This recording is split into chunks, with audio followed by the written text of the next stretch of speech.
Hello, everyone, and welcome back to our Bible study. We are looking at Esther 9 today, the second to last chapter in the book, and one of the longer chapters in the book. Most of our chapters have been pretty short, but this one's got 30-something verses in it, 32, I believe. Let's go ahead and get into it. I already kind of briefed you on what this chapter was going to be about in our last study, but let's do our first page of the outline first, of course. And you can download our outlines, our PDFs on our website at tobelikechrist.com for free if you would like them. Our timeline, as far as Esther's story, it picks up about 479 BC. We know that some time has passed as this story has progressed. Exactly how much time is difficult to say, but several months at the least. Our main characters today, first King Ahasuerus. He is also known as Xerxes, and he is the king of the Persian Empire. We have Esther, who is his queen.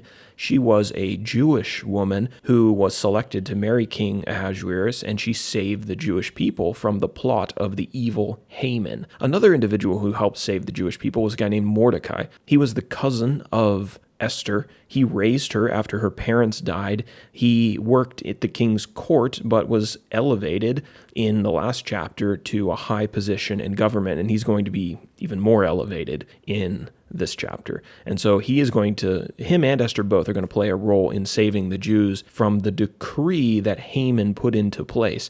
Even though Haman is out of the picture, his decree is still in effect because it can't be revoked.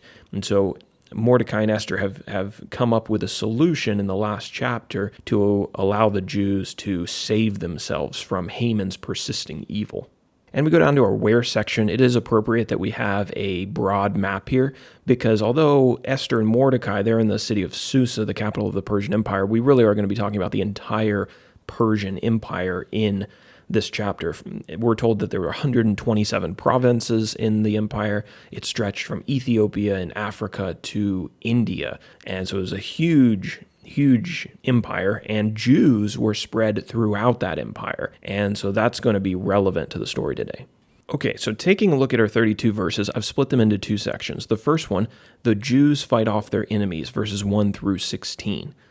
On the 13th day of the 12th month, on the day that the king's two decrees were supposed to go into effect, the one written by Haman and then the one to counter it written by Esther and Mordecai that we talked about in the last chapter, on that day, the Jews defended themselves against their enemies. There were some who chose to attack them, actually quite a few. Those who hated the Jews had hoped to use this day to get an advantage over the Jews, but the opposite actually happened. The Jews gathered in their cities across the empire and, quote, no one could stand against them, according to verse 2. They were aided by many government officials who had heard about the honor that Ahasuerus had bestowed upon Mordecai. Mordecai was made second in command of the empire, and the local officials were quick to get on his good side by assisting his people, the Jews, right? So that helped. That leadership in Susa helped. We're going to come back to that in our application section. In Susa, specifically that city, on the 13th day of the 12th month, the day of the decree, the Jews killed 500 enemies, and they also killed the 10 sons of Haman. And Haman's 10 sons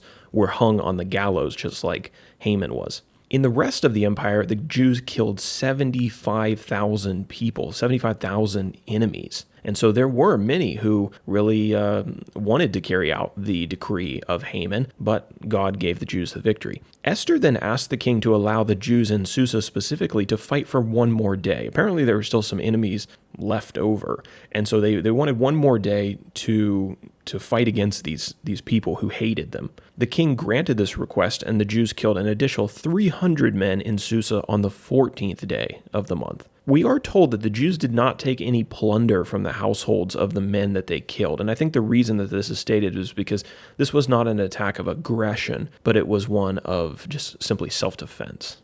Now let's take a look at the second section of this chapter, verses 17 through 32, the Feast of Purim. The Jews in Susa specifically rested from fighting on the 15th day because they got that one-day extension, while their brothers in the rest of the empire rested on the 14th day. Mordecai decreed that the 14th day and the 15th day of the 12th month should be kept as an annual celebratory feast from that point on, from that year on. It was a feast that was meant to commemorate the sorrow of the Jews being turned to gladness.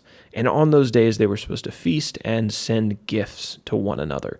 And this feast became known as the Feast of Purim, after the pure, or the casting of lots that Haman had used to determine this specific day. If you remember that back from chapter 3 and verse 7, he had cast these lots to find out which day was ideal for killing the Jews. He got his day, but it turned out the day didn't turn out like he wanted to.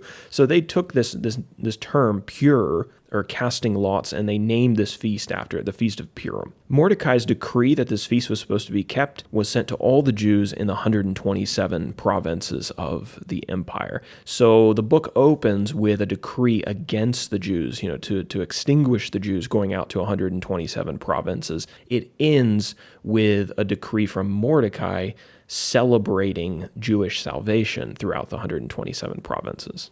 For our application today, I want to return to what we mentioned about Mordecai and his personality, his nationality, his leadership changing the attitude towards the Jews in the kingdom of Persia. The personality of a leader trickles down to those who are being led. Don't underestimate the power of good leadership. When Mordecai rose to power, the Jews were supported by the local governments. Now, if Haman was still in power, do you think that would have happened?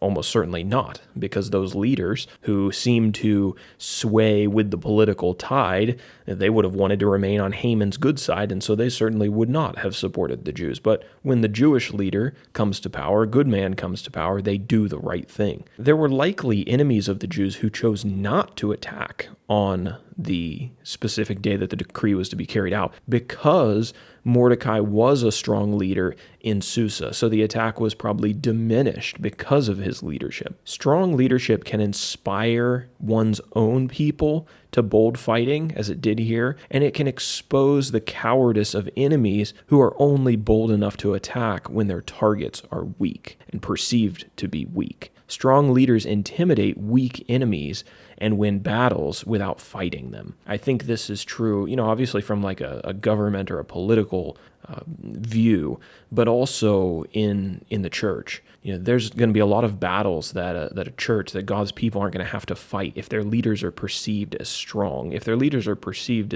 as weak, every bad character, bad actor is going to be able to come into that church and stir up problems and things because they don't feel threatened by the leadership. If there's strong leadership, a lot of problems are going to be prevented because those weak enemies are going to see that there's going to be no place for them in a congregation amongst God's people that's led by strong men.